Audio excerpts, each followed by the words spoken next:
అత్యాధునిక వసతులతో ఆధునీకరిస్తున్న VR high school నిర్మాణ పనులను మంత్రి నారాయణ కుమార్తె పొంగూరు శరణి పరిశీలించారు. పనుల్లో వేగం పెంచాలని ఎన్సీసీ సిబ్బందికి సూచించారు. నిరుపేద కుటుంబం నుంచి వచ్చిన మంత్రి నారాయణకి పేదల కష్టాలు బాగా తెలుసన్నారు. మూతపడ్డ విఆర్ హైస్కూల్ ని ప్రతి పేద విద్యార్థికి నాణ్యమైన విద్యను అందించాలనే సంకల్పంతో స్కూల్ ని ఆధునీకరిస్తున్నామని అన్నారు. దేశంలోనే బెస్ట్ స్కూల్ గా తీర్చిదిద్దాలి అనేదే నాన్న సంకల్పమని robotic lab, computer lab, science lab, నూతన టెక్నాలజీని ఏర్పాటు చేయబోతున్నామని అన్నారు.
నా పేరు పొంగూరు శరణి. నేను మినిస్టర్ పొంగూరు నారాయణ గారి కూతురునండి. నేను ఈరోజు టీడీపీ కార్యకర్తలతో నా టీంతో విఆర్ స్కూల్కి వచ్చానండి. గత కొన్ని రోజులుగా నేను నెల్లూరులోనే ఉంటున్నాను. మా నాన్నగారు విఆర్ స్కూల్ని ఎలానా అప్గ్రేడ్ చేయాలి, ఎలానా బెస్ట్ ఫర్నిచర్, బెస్ట్ టెక్నాలజీ ఇచ్చి ఒక ప్రాపర్ ఇంటర్నేషనల్ స్టాండర్డ్లో స్కూల్ లాగా చేయాలి అనే బాధ్యత అప్పగించారండి. సో అప్పటి నుంచి నేను నెల్లూరులో ఉండి దగ్గరుండి రోజు విఆర్ స్కూల్కి వచ్చి నేను అప్గ్రేడేషన్ వర్క్స్ చూస్తున్నాను. స్కూల్ జూన్ 12th స్టార్ట్ అవుతుంది. అడ్మిషన్స్ కూడా త్వరలోనే ఓపెన్ అవుతాయి. చాలామంది అడుగుతున్నారండి అసలు విఆర్ స్కూల్ స్పెషాలిటీ ఏంటని. మా నాన్నగారు విఆర్ స్కూల్లో చదివారు. సో మా నాన్నగారు చదివినప్పుడు ఇంత గొప్ప facilities, high and infrastructure, technology లేకుండే అండి. సో మా నాన్నగారు ఒకటే అన్నారు, నేను విఆర్ స్కూల్లో చదివాను, నెల్లూరులో ఉన్న ప్రతి ఒక్క నిరుపేదలు ఖచ్చితంగా వాళ్ళ పిల్లల్ని మంచి స్కూల్లోకి మంచి చదువు కోరుకుంటారు.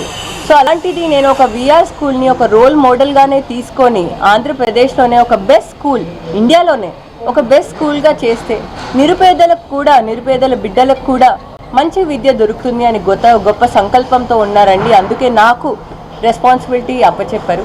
ఈ స్కూల్లో స్పెషాలిటీ ఏంటి అని అందరూ అడగచ్చు.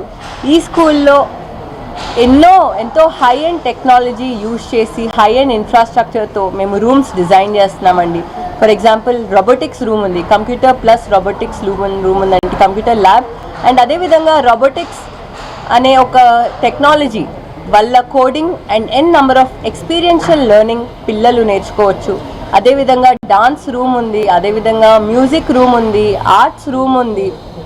అండ్ ఇదే విధంగా స్పోర్ట్స్ ఫెసిలిటీస్, మంచి యూనివర్సిటీస్లో, మంచి స్టేడియంస్లో స్పోర్ట్స్ ఫెసిలిటీస్ ఎలా అయితే ఉంటాయో, ఒక వాలీబాల్ కోర్ట్, ఒక ఫుట్బాల్ కోర్ట్, ఒక పికిల్ బాల్ కోర్ట్, అదేవిధంగా పీపీ టైల్స్ అండ్ ఈపీడిఎం ఫ్లోరింగ్తో మేము హై అండ్ స్పోర్ట్స్ ఫెసిలిటీస్ ఇస్తున్నామండి. ఇదొకటే కాదు, biology lab, physics lab, chemistry ల్యాబ్తో పాటు స్టీమ్ లెర్నింగ్ అని దాదాపు చాలా స్కూల్స్లో ఇప్పుడు స్టీమ్ లెర్నింగ్ యూజ్ చేస్తున్నారండి. స్టీమ్ అంటే science, technology, engineering, arts and STEAM based అని మ్యాథమెటిక్స్. సో ఈ స్టీమ్ బేస్డ్ లెర్నింగ్ ఇంటిగ్రేట్ చేస్తే ఖచ్చితంగా పిల్లలు బాగా చదువుకోవచ్చు. సో స్టీమ్ బేస్డ్ లెర్నింగ్ కూడా ఉంది. అండ్ ఇదే విధంగా హైడ్రోఫోనిక్స్ అనే కొత్త కాన్సెప్ట్తో మేము ఈ స్కూల్లో తేబోతున్నాము. హైడ్రోఫోనిక్స్ అంటే జనరల్గా ప్లాంట్స్ సాయిల్ లేకపోతే, మట్టి లేకపోతే గ్రో అవ్వవు. కానీ సాయిల్ లేకపోయినా మంచి న్యూట్రియంట్స్ అండ్ మంచి వాటర్ సప్లై చేస్తే ప్లాంట్స్ గ్రో అవుతాయి ఈ టెక్నాలజీ ద్వారా.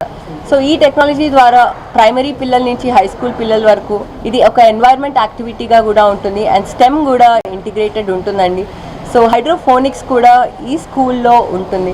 ఈ స్కూల్ని మేము హై లెవెల్లో హై ఇన్ఫ్రాస్ట్రక్చర్ పెట్టి ఒక హై స్టాండర్డ్గా చేయబోతున్నాము. అండ్ జూన్ 12th కోసం మేము అందరూ వెయిట్ చేస్తున్నాము. ఎన్సీసీ వాళ్ళు చాలా బాగా కోఆపరేట్ చేస్తున్నారు. వాళ్ళు సిఎస్ఆర్ యాక్టివిటీగా ఇది చేస్తున్నారు.